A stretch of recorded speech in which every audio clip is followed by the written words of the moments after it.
Welcome to our channel. If you love true crime stories that uncover chilling mysteries and real-life disappearances, you're in the right place. Don't forget to like this video, subscribe to our channel, and click the bell icon so you never miss an update. This is the story of a young artist with a bright future who vanished on an ordinary Monday evening. A diary, a pair of shoes, a ceramic vase, and a phone found carefully placed on a bridge would be the only clues left behind in one of Pittsburgh's most haunting missing persons cases. This is the mysterious disappearance of Tonee Turner. Tonee Marie Turner was just 22 years old when she disappeared. A resident of Hazelwood, Pittsburgh, she was a deeply creative soul, an artist, a ceramicist, and someone who brought color into the world through her work and spirit. Described by her sister Sydney and others close to her as bright, bubbly, and introspective, Tonee had an infectious passion for the arts. She worked at Studebaker Metals, a jewelry studio, and regularly taught ceramics classes at the community-based union project. She had plans, big ones, for her future. She wasn't just a talented artist. She was also involved in activism and community work. She was a regular at Dobra Tea, a tea shop in Squirrel Hill, and often found peace in small rituals, journaling, walking, spending time with friends, creating art. She was known to wander mentally, sometimes distracted or off in her own world, but never careless. That's what made what happened in December 2019 so chilling. If you haven't already, please hit that subscribe button and help us continue sharing stories like Tonee's. The night of the disappearance, Monday, December 30th, 2019, began as any other day. Tonee reported to work at Studebaker Metals for her regular shift from 8 a.m. to 4 p.m. Nothing seemed unusual. After work, she followed her typical routine. She boarded a bus that took her to Squirrel Hill and made a stop at Dobra Tea. The employees there knew her well. One of them, Marina Feck, said Tonee didn't appear distressed, just quiet, which wasn't out of the ordinary for her. At some point during her time there, she was seen with another woman. This has never been fully explained. Shortly afterward, Tonee boarded another bus to Hazelwood, where she lived. The bus driver, who also happened to be her neighbor, confirmed she got off at her usual stop at Hazelwood Avenue and Giddings Street. This should have been a 4-minute walk home. But sometime in the next hour or two, something went terribly wrong. Like what you've heard so far. Give this video a thumbs up and share it with others who care about justice. Later that evening, between 7:30 and 8:30 p.m., a man, described by some as a firefighter, was biking across the Homestead Grays Bridge, several miles away from Tonee's usual route. What he saw was deeply unsettling.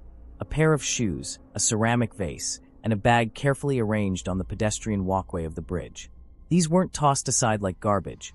They were placed with intention. The man looked inside the bag. Inside were Tonee's phone, a water bottle, keys, and a diary. Everything in the bag pointed to a person who had walked away, or had been taken, with no intention of returning. The diary, her sister later said, had passages about sadness, but nothing alarming enough to suggest a plan to leave or self-harm. The man brought the items home and, with the help of his father, managed to identify Tonee's aunt through the contacts in the phone. They reached out to her either late that night or early the next morning, December 31st.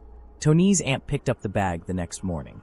After hearing about the items left on the bridge, the family rushed there, but the ceramic vase and the shoes were gone. At first, the family wasn't entirely alarmed. Tonee had a habit of losing things, forgetting items, and being in her own head. But when her sister Sydney realized Tonee hadn't shown up to work at Studebaker Metals the next morning, and remembering how out of character that was, panic truly set in. Sydney went to Tonee's house, hoping she was home. Her boyfriend and roommate were both out of town, but the house was empty. The diary had mentioned sadness, but not hopelessness. Her phone had no strange texts or calls. And there was no reason for Tonee to be on the Homestead Grays Bridge, over 3 miles from home, with no car. That evening, Tonee was officially reported missing. If you believe stories like these matter, subscribing is one of the best ways you can support our work. Thank you. The search began immediately. Posters went up across Squirrel Hill, Hazelwood, and the surrounding neighborhoods. Community members, friends, and artists joined in. The local news picked up the story. Police labeled it a missing person case, but the tone quickly shifted to concern.